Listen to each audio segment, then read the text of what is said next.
안녕하십니까. 2022년 4월 25일 최병민 팩트 시작하겠습니다. 지금 검수완박 정국이 점입가경입니다. 국민의힘 권성동 원내대표가 공직자와 선거가 검찰 수사를 받지 않게 된 합의, 그 부분에 관해서는 재논의가 필요하다 이렇게 얘기하면서 사실상 지난 22일이죠. 여야 합의를 깼습니다. 그러니까 이렇게 되면 의원총회를 열 필요도 없이 원내대표 자체가 그냥 합의를 못 지키겠다 이렇게 나왔고, 그 부분에 대해서 민주당에 재논의를 하자고 하니까 민주당에서는 적어도 오늘까지는 발끈했고요. 이번 주 내로 그 합의한 대로 당장 오늘부터 합의한 대로 법사위 소위를 진행을 하고 본회의를 처리하겠다 이렇게 얘기를 하는데, 조금 지켜봐야 되지만 저는 할 거라고 본다 이렇게 제가 오늘 아침에 말씀을 드렸었죠. 그런데 제가 오늘 말씀드리려고 하는 거는 이 검수완박 정국의 의문의 패자, 이걸 말씀드리려고 합니다. 참 황당한 일이죠 이게. 왜 그러냐면 검수완박이라는 게 검찰 수사권을 완전히 박탈을 한다는 건데, 그러면 그렇다고 해서 9월 달에 공직자와 선거사범은 그럼 수사를 안 받게 되느냐? 아니죠. 받게 됩니다. 그럼 받게 되는데 검수완박 이 법률이 통과되더라도 수사를 받게 되는데 뭐가 문제냐? 아마 그렇게 생각하시는 분들이 많겠죠? 근데 그 수사를 안 받게 된다는 거는 검찰 수사를 안 받게 된다는 거고, 경찰 수사는 받게 되죠. 그런데 왜 이 난리냐? 그거는 검찰에서는 밝혀내는데 경찰에서는 못 밝혀내는 게 너무나 많다, 이런 거 아니겠습니까? 경찰이 1차적인 의문의 패자가 되는 겁니다. 그런데 이렇게 돼서 만약에 이제 중수청이라는 걸 설치하게 되면, 그게 이제 지금 현재 여야 합의한 대로라면 2024년 3월 이때 중수청이 이제 출범하는 거로 돼 있는데, 이때 또 늘 거론되는 것이 공수처입니다. 공수처 봐라. 중수청 설치하면 또 공수처처럼 된다. 왜? 공수처는 지금까지 1년 지금 4개월쯤 지났죠. 그런데 지금까지 자체 인지 사건 단 한 건도 없습니다. 그러니까 많은 사람들이 공수처 같은 중수청 만들려면 그러면 이런 거 하지 말자, 중수청 차라리 만들지 말자, 이런 얘기가 나오는 겁니다. 여기서 또 한번 공수처가 의문의 패자가 또 되고 있는 거죠. 그냥 무능한 수사기관의 대명사가 돼버린 겁니다, 공수처가. 그래서 오늘 제가 말씀드리는 내용은 이 공수처의 고발사주, 이른바 윤석열, 지금은 이제 당선인이 됐지만 후보에 대한 고발사주 의혹 수사, 이걸 한번 짚어보고 이게 얼마나 공수처의 무능을 그대로 드러냈는가 하는 걸 제가 말씀을 드리겠습니다.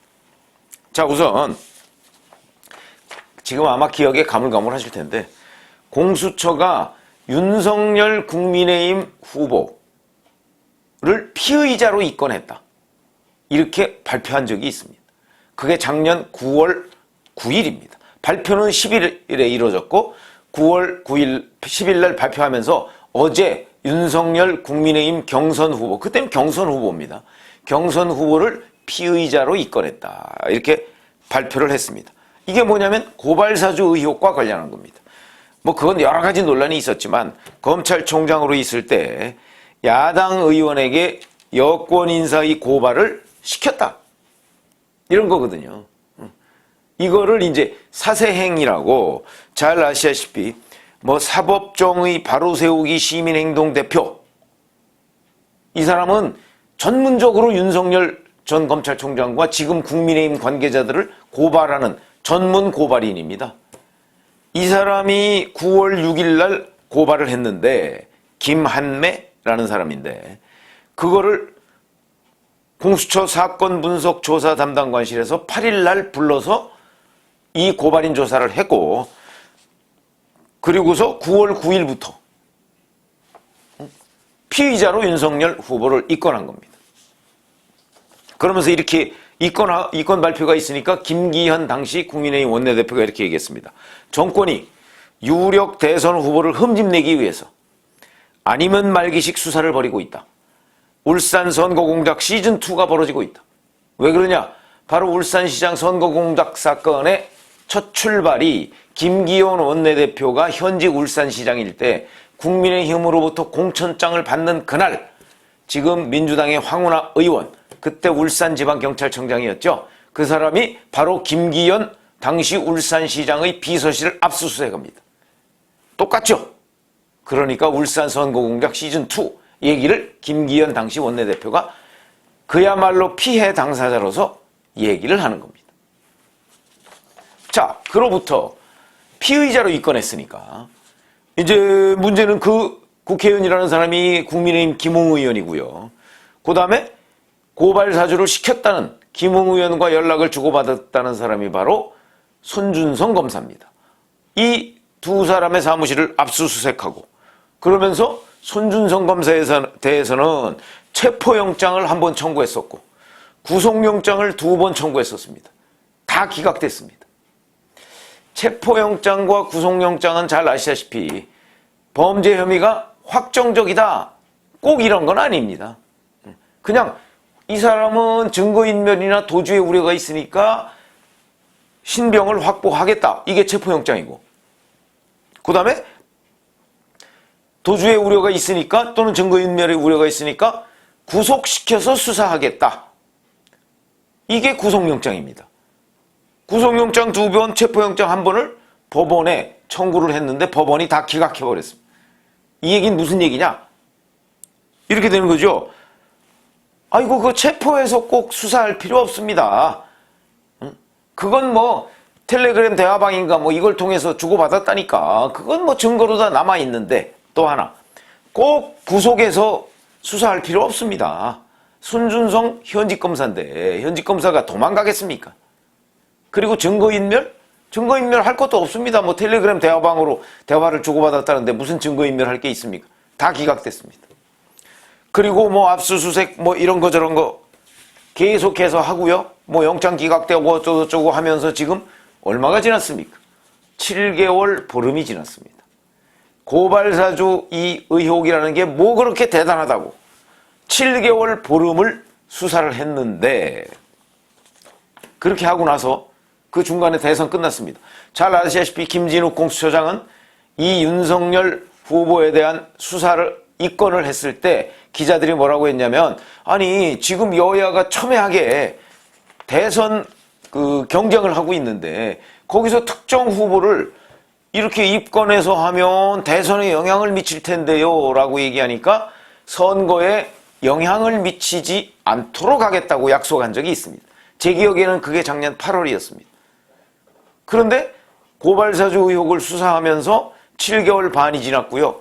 그 중간에 대선이 있었고 대선에서는 승자와 패자가 결정이 됐습니다. 대선이 끝나고 나니까 고발사주 의혹 수사가 도대체 어떻게 되는지. 그래서 지난 19일이죠. 4월 19일 날 공소심의위원회라는 걸 열었습니다. 그래서 여기서 그게 이제 김웅 의원하고 손준성 검사를 과연 기소를 할 것인가 말 것인가. 그때 공소심의위원들한테 이 공수처 수사팀이 이렇게 얘기했습니다. 대검 파견 검사인 임모 검사가 고발장 초안을 작성하고 성모 부장검사가 감수했다. 이러면서 공소심의위원들한테 설명을 했습니다. 그러니까 이 사람들을 기소해야 된다 이런 얘기거든요. 그랬는데 공소심의위원회가 손 검사와 김 의원의 혐의에 대한 증거가 부족하다. 증거 불충분으로 기소를 해서는 안 된다.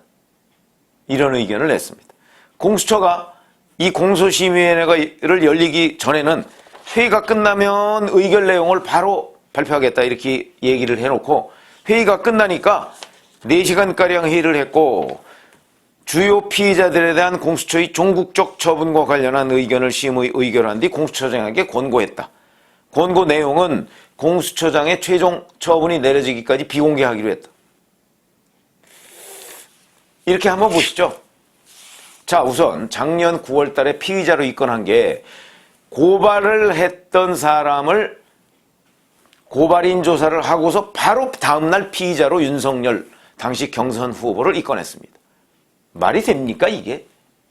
물론 법률적으로는 일단 고발이 들어왔으니까 피의자다 뭐 이런 얘기를 할는지 모르겠으나 대선 후보에 대한 입건은요 정말 신중해야 됩니다. 더군다나 경선이 진행 중일 때 그냥 덜컥 우리 뭐 고발 들어왔으니까 할게요. 그거는 그냥 어디 저 아이들 장난하는 거죠. 그런 식으로 해놓고 그리고 나서 그 이후에 그러니까 뭐 확실한 단서가 없었다는 거 아닙니까? 단서는 결국 그 김한매 사세행위인가 하는 그 사람의 고발, 그 사람은 전문적으로 윤석열 당시 후보를 쫓아다니면서 고발하는 사람이거든요. 그런 전문 고발인의 말만 듣고 국민의힘 대선 후보, 유력한 대선 후보 그것도 결국 당선까지 되지 않습니까? 그런 사람을 과연 피의자로 입건할 수가 있는가? 이게 프로 수사인이라면, 프로 수사기관이라면 이렇게 할 수가 없는 거죠.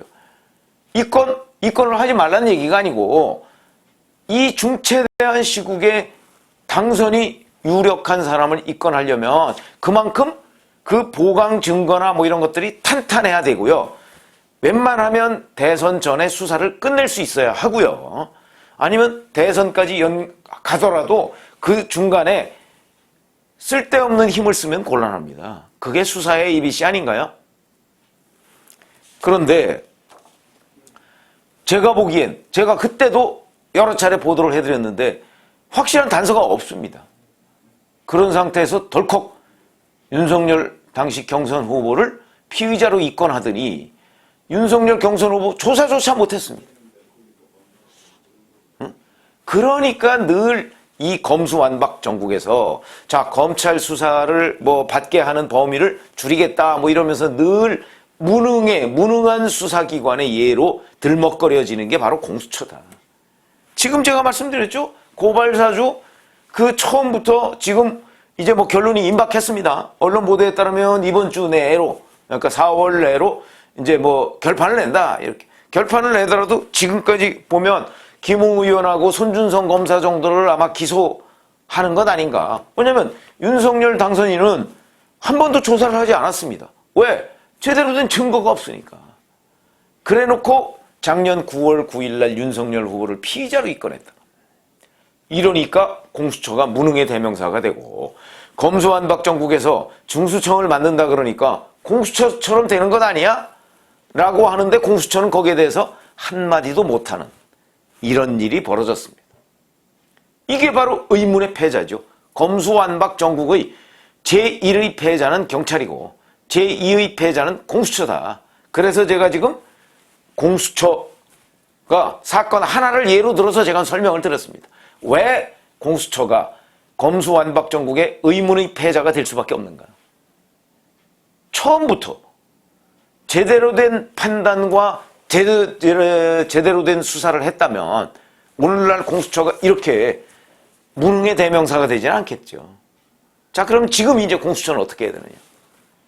무능의 대명사가 된 데 대해서 물론 당연히 반성을 해야 되겠고, 그 다음에 하나는 자, 수사 역량을 과연 이 무능의 대명사라는 그 낙인을 벗어날 수 있을 정도로 언제까지 우리가 뭘 어떻게 역량을 발전시키겠다. 그 자신이 없으면 지금 현재 이 모든 사태에 대한 책임을 지고 공수처장은 자리에서 내려놔야 된다. 그렇게 가야 되는 것 아닌가요?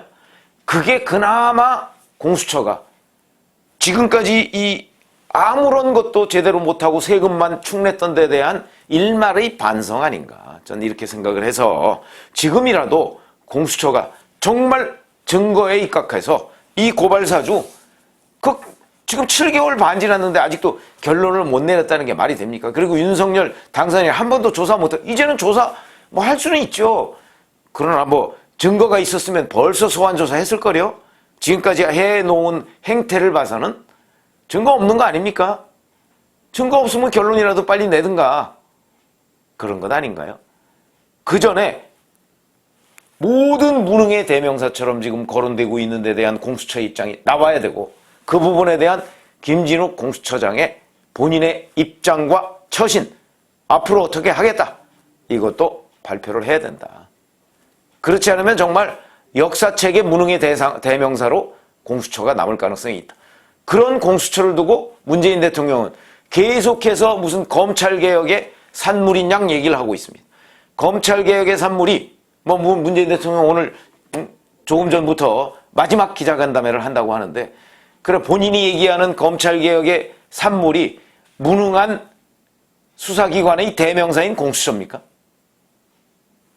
황당한 일이 지금도 이러고 있는데 왜 공수처는 말이 없는가, 이런 말씀을 드리겠습니다. 고맙습니다.